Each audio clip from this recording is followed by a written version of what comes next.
France counsellor کے سامنے شاندار احتجاجی مظاہرے، مسلم کمیونٹی کی بھرپور شرکت۔ احتجاج میں کثیر تعداد موجود لوگوں نے حضور اکرم صلی اللہ علیہ وسلم سے محبت کا ثبوت دیتے ہوئے مطالبہ کیا کہ ہم سب کچھ برداشت کر سکتے ہیں، لیکن ناموس رسالت صلی اللہ علیہ وسلم کے لیے ہم اپنا سب کچھ قربان کرنے کو تیار ہیں۔ علماء کرام نے پورے یورپ اور جرمنی کے ہر شعبے سے وابستہ افراد نے بھرپور شرکت کی۔ شاندار احتجاجی مظاہرے سے غلامی رسول صلی اللہ علیہ وسلم کا ثبوت پیش کیا۔ انجمن غلامان مصطفیٰ صلی اللہ علیہ وسلم انٹرنیشنل ڈیٹسن باغ فرینکفرٹ جرمنی سے خادم دین متین چودھری افضال اقبال آف مراڑیاں شریف نے اپنی پوری ٹیم کے ساتھ بھرپور شرکت کی اور شرکت کرنے والے احباب کو خوش آمدید کہا۔ معروف مذہبی اسکالر، عالمی مبلغ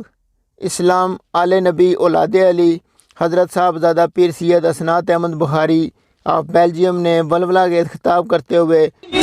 اس کی ہمیں اجازت نہیں دیتا۔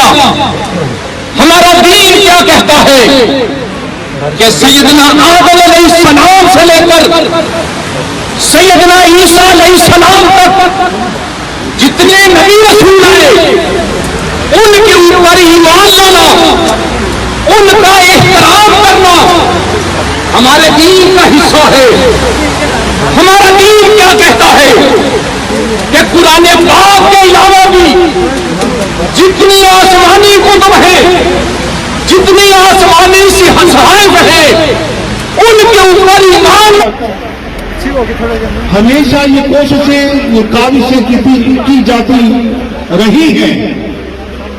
اور کی جاتی رہیں گی کہ حق کی آواز کو دبایا جا سکے، اسلام کے پیغام کو دبایا جا سکے۔ حضور سرکار دو عالم نور مجسم صلی اللہ علیہ وآلہ وسلم وبارک وسلم آپ کے پیغام کو یہ دبانے کی کوششیں آج سے نہیں بلکہ پہلے دن سے جاری و ساری ہے، لیکن یہ حق کا پیغام ہے، یہ اسلام کا پیغام ہے، یہ پیغام محمد مصطفیٰ ہے۔ انشاءاللہ تبارک و تعالی اس کو نہ کوئی مٹا سکا ہے نہ مٹا سکے گا،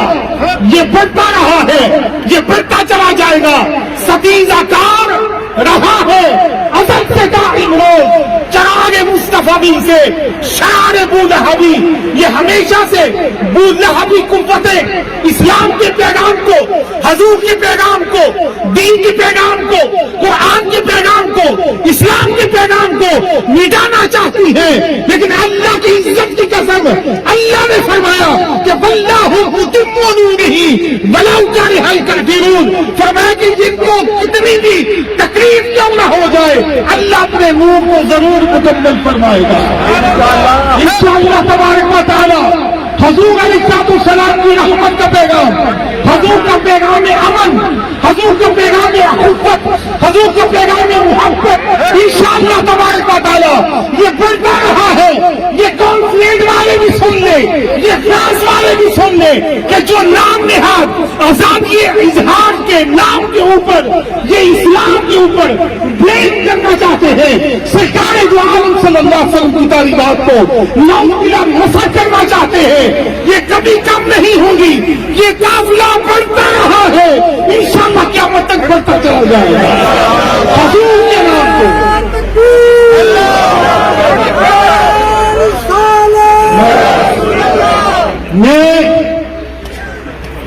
مسلم کمیونٹی کے ساتھ کی گئی زیادتی اور دل آزاری پر فرانس کو اور متعلقہ اداروں کو مطالبہ کیا